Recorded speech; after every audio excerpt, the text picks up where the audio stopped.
الحمد للہ وحدہ والصلاة والسلام علی من لا نبی بعد اعوذ باللہ من الشیطان الرجیم محمد رسول اللہ والذین معه اشداء والکفار رحماء بینہم وقال النبی صلی اللہ علیہ وسلم اکرموا لاصحابی فانہم خیارکم۔ دین اسلام میں صحابہ اکرام رضوان اللہ علیہم اجمعین وہ ہستیاں ہیں جو نبی کریم صلی اللہ علیہ وسلم اور امت کے درمیان بے بنیادی واسطہ ہیں۔ پورے کا پورا دین نبی علیہ السلام نے جو امت کو دیا وہ اصحاب محمد صلی اللہ علیہ وسلم کے ذریعے امت کو ملا۔ صحابہ اکرام اگر محفوظ ہیں تو یقیناً یہ دین اسلام بھی محفوظ ہے۔ اگر صحابہ اکرام رضوان اللہ علیہم اجمعین محفوظ نہیں تو یاد رکھیے یہ دین اسلام بھی محفوظ نہیں ہے۔ بدقسمتی سے بعض لوگ معاشرے کے اندر اس ڈگر پر ہیں کہ وہ اصحاب محمد صلی اللہ علیہ وسلم کے خلاف ہرزہ سرائی کرتے رہتے ہیں۔ حال ہی میں ایک بد نصیب نے یہاں تک بھی ایک جملہ کہا کہ اگر ہم اس دور کے اندر ہوتے تو ہم تلواریں لے کے آتے،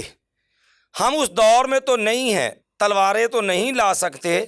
تو اب ہم اپنی زبانیں جو ہیں اس کو نہیں روک سکتے۔ یاد رکھیے کہ ایسے شرپسند عناصر جو امت مسلمہ کے اندر تلوار کو چلنا پسند کرتے ہیں، جو امت کے خلاف ہرزہ سرائی چاہتے ہیں، یہ لوگ وہ بد نصیب ہیں جو امت کے اندر فرقہ واریت اور امت کو لڑانے کے خواہش مند ہیں۔ ہمارا ملک اس بات کا متحمل نہیں ہے، یہ پہلے ہی سیاسی عدم استحکام کا شکار ہے، یہ مزید کسی مذہبی انارکی یا فرقہ وارانہ جو ہے فسادات کا متحمل نہیں ہے۔ گٹر جو ہے اگر وہ ابلتا ہو، اس کا پانی جو ہے وہ غلاظت جو ہے وہ لوگوں کے لیے تعفن پیدا کرتا ہو، گٹر سے گلا نہیں ہوتا، کیونکہ الاناء یترشح بما فیہ۔ البتہ ارباب اقتدار سے اتنی گزارش ضرور ہے کہ ایسے گٹر کی صفائی ضروری ہے، یا کم از کم اس کے اوپر ایسا ڈھکن رکھنا ضروری ہے جس سے اس کا تعفن، جو پھیلنے والا تعفن، وہ معاشرے کو بدبودار نہ کرے۔ تو ہماری گزارش ہے ارباب اقتدار سے کہ ایسے لوگ جو مسلمانوں کے اندر فساد اور فرقہ وارانہ فسادات کے خواہش مند ہیں، ان لوگوں کا سد باب کیا جائے۔ اور جہاں تک اس بات کا تعلق ہے کہ اگر ہم اس دور کے اندر ہوتے، ہم تلوار اٹھاتے، اب ہماری زبان کو کوئی روک نہیں سکتا۔ یاد رکھیے یہ طرز عمل نہ صحابہ محمد صلی اللہ علیہ وسلم کا تھا، نہ ہی یہ انداز طرز عمل صحابہ اکرام میں سے اہل بیت رضوان اللہ علیہم اجمعین کا تھا۔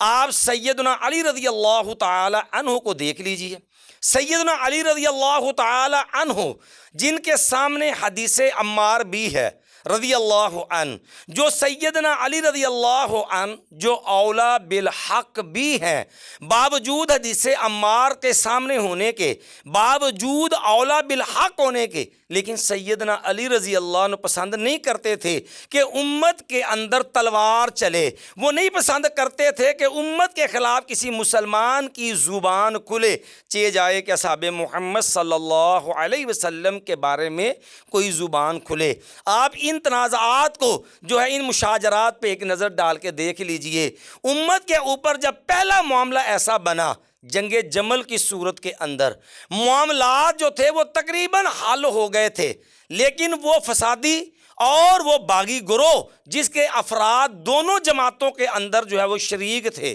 جو نہیں چاہتے تھے کہ امت مسلمہ متفق متحد ہو جائے، انہوں نے جو ہے وہ دھوکے سے تلوار چلائی۔ نتیجتاً جنگ جمل میں بھی معاملہ صلح صفائی سے نکل کر کے وہ قتل و غارت پر آ گیا، اور پھر اس کے اندر سیدنا طلحہ بن عبید اللہ رضی اللہ عنہ شہید ہو گئے، اور امیر المومنین سیدنا علی رضی اللہ عنہ طلحہ بن عبید اللہ رضی اللہ عنہ کے پاس بیٹھے ہیں، وہ شہید ہو چکے ہیں، اور اتنے پریشان ہیں اس تلوار چلنے پر، فرمانے لگے لیتنی مت قبل ھذا منذ 20 سنہ، کاش اے علی میں آج سے 20 سال پہلے ہی اس دنیا کو چھوڑ چکا ہوتا۔ وہ تو یہ پسند نہیں کرتے تھے تلوار چلتی، یہ معاملہ پیش آتا، مجھے یہ دن دیکھنا نصیب نہ ہوتا۔ اپنے بیٹے سیدنا حسن رضی اللہ عنہ سے فرمانے لگے یا حسن وددت انی مت من ھذا منذ 20 سنہ، میں میرے بیٹے یہ کتنا کربناک سانحہ ہو گیا، امت میں تلوار چل گئی۔ میں چاہتا تھا، میں تو پسند کرتا ہوں، کاش کہ میں علی رضی اللہ عنہ اس سے 20 سال پہلے اس دنیا کو چھوڑ چکا ہوتا۔ امام ابن علامہ حیثمی نے اس بات کو مجمع الزوائد کے اندر نقل کیا، اور سند بھی ایک ہی صحیح ہے، دوسری سند جید سند سے سیدنا علی رضی اللہ عنہ کا یہ اس اظہار افسردگی اور یہ دل گرفتگی جو ہے بیان کی کہ وہ اس تلوار چلنے پہ کس قدر دل گرفتہ تھے۔ صرف یہی نہیں، اس کے بعد جنگ جمل کے بعد جنگ صفین کا سانحہ ہوا، امت میں باغی فسادیوں کی شرپسندی سے دونوں جماعتیں مسلمانوں کی دوبارہ میدان میں اتر آئیں، یہ سانحہ رونما ہوا۔ سیدنا علی رضی اللہ عنہ اس کے بعد بھی اتنے پریشان ہوئے کہ یہ تلوار کیوں چل گئی امت کے اندر، اور سیدنا ابو موسیٰ اشعری رضی اللہ عنہ کو حکم دیا۔ سیدنا معاویہ رضی اللہ تعالیٰ کا خط آیا صلح کے لیے، اور سیدنا معاویہ رضی اللہ عنہ کے خط کے بعد سیدنا علی رضی اللہ عنہ نے سیدنا ابو موسیٰ اشعری رضی اللہ عنہ کو حکم دیا، فرمانے لگے ابو موسیٰ احکم ولو بحظ عنقی۔ امام ابن ابی شیبہ نے مصنف ابن ابی شیبہ کے اندر صحیح سند سے امیر المومنین سیدنا علی رضی اللہ عنہ جو ہے ان کا یہ قول نقل کیا، فرمانے لگے ابو موسیٰ رضی اللہ عنہ آپ جو ہے وہ صلح کر لیجئے، فیصل معاملے کو حل کر دیجئے، اگر اس معاملے کے اندر مجھے جھکنا پڑے، مجھے سر جھکانا پڑے، میرا سر میری گردن نیچی بھی ہو جائے، یہ گوارا ہے، لیکن امت میں یہ جو لڑائی اور یہ جو تلوار چلی ہے، علی رضی اللہ عنہ کو یہ انداز پسند نہیں ہے۔ سیدنا علی رضی اللہ عنہ جو ہیں حدیث عمار بھی جانتے ہیں، حدیث عمار رضی اللہ عنہ کی وجہ سے اولا بالحق بھی ہیں۔ میں پوچھنا چاہوں گا ان لوگوں سے جو اپنی زبانوں کو کھولتے ہوئے امیر معاویہ رضی اللہ عنہ کو، ان کی جماعت کو باغی کہنے والے ہیں، تلوار روکنے کے لیے سیدنا علی نہ تلوار پسند کریں نہ زبان چلانا پسند کریں،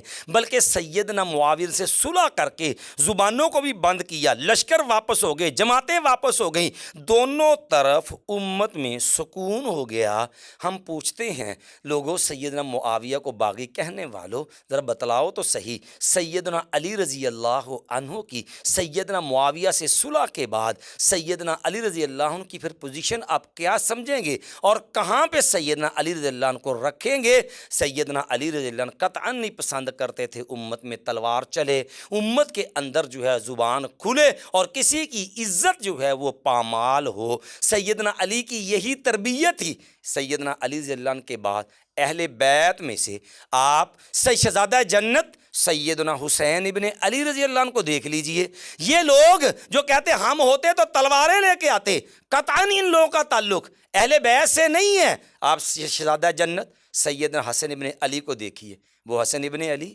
نبی علیہ السلام نے پیشین گوئی کی تھی، آپ نے اٹھایا ہوا تھا، فرمایا لوگو ان ابنی ھذا سید لعل اللہ ان یصلح بہ بین فئتین عظیمتین من المسلمین، میرا یہ بیٹا سردار ہوگا اور مجھے اللہ سے امید ہے اللہ میرے اس بیٹے کے ذریعے مسلمانوں کی دو جماعتوں کے درمیان صلح کروائے گا۔ صحیح بخاری کی یہ حدیث ہے، اور یہ سجادہ جنت نبی علیہ السلام کی نبوت کی صداقت کی نشانی بن کے آگے بڑھے۔ امت میں تلوار چلنے سے اتنے پریشان تھے اور نہیں چاہتے تھے، امت میں تلوار چلے، نہیں پسند کرتے تھے امت کے اندر کسی کی جان جائے یا امت کسی کی عزت پامال ہو۔ سیدنا حسن رضی اللہ عنہ نے صلح کر لی، سیدنا معاویہ رضی اللہ عنہ سے صرف صلح نہیں کی، اپنی خلافت سے دستبردار ہوئے اور سیدنا معاویہ رضی اللہ عنہ کو امیر المومنین تسلیم کیا،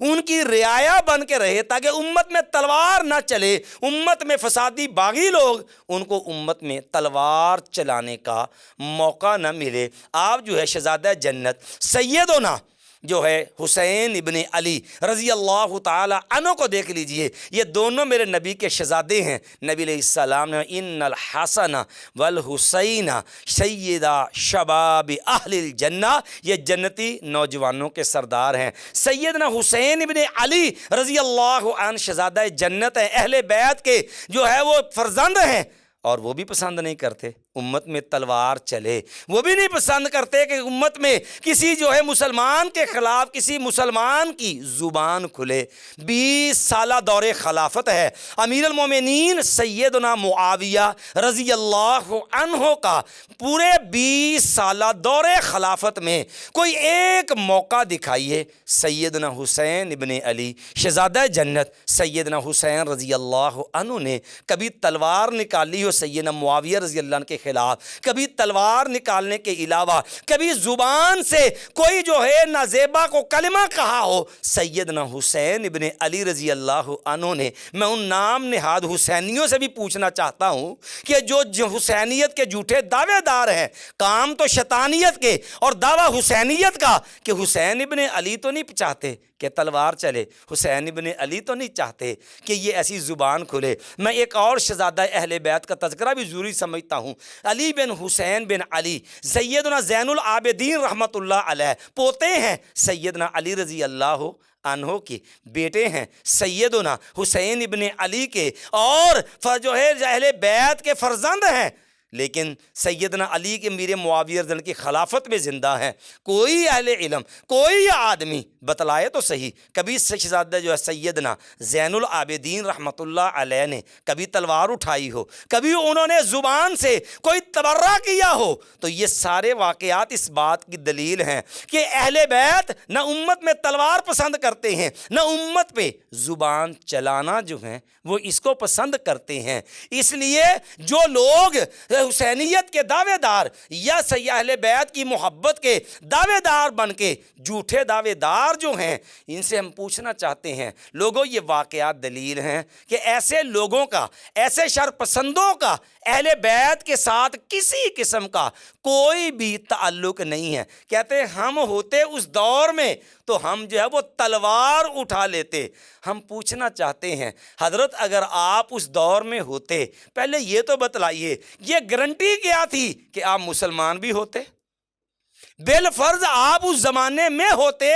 تو اس بات کی کوئی گارنٹی ہے کہ آپ مسلمان ہوتے؟ نہ جانے آپ جو ہے وہ کفر کی کس شاخ میں ہوتے۔ شاید آپ یہ اگر ہوتے بالفرض تو نہ جانے یہودیوں میں ہوتے، کہ آپ عیسائیوں میں ہوتے، کہ آپ جو ہے مجوسیوں میں ہوتے، آپ کافروں کے اندر ہوتے، یا آپ مشرکین مکہ میں سے ہوتے، یا پھر عبداللہ بن ابی کی پارٹی میں سے ہوتے۔ پہلے تو آپ کا اسلام کی دلیل چاہیے کہ اگر بالفرض ہوتے تو کس گروہ میں ہوتے۔ آپ کے ایمان کی کیا گارنٹی ہے؟ اگر بالفرض آپ ہوتے بھی تو آپ کا جو شیطانی رویہ ہے وہ تو اہل بیت والا نہیں ہے، وہ تو صحابہ محمد والا نہیں ہے۔ آپ کا طرز عمل تو وہ آپ کا طرز عمل ان فسادیوں اور باغیوں والا ہے جو نہیں چاہتے تھے کہ سیدنا معاویہ رضی اللہ عنہ، سیدنا علی رضی اللہ عنہ، یہ دونوں مسلمانوں کی جماعتیں اطمینان سے رہیں، اتفاق سے رہیں۔ وہ چاہتے تھے ان میں تلوار چلتی رہے، ایک دوسرے کی عزت پہ کیچڑ اچھلتا رہے۔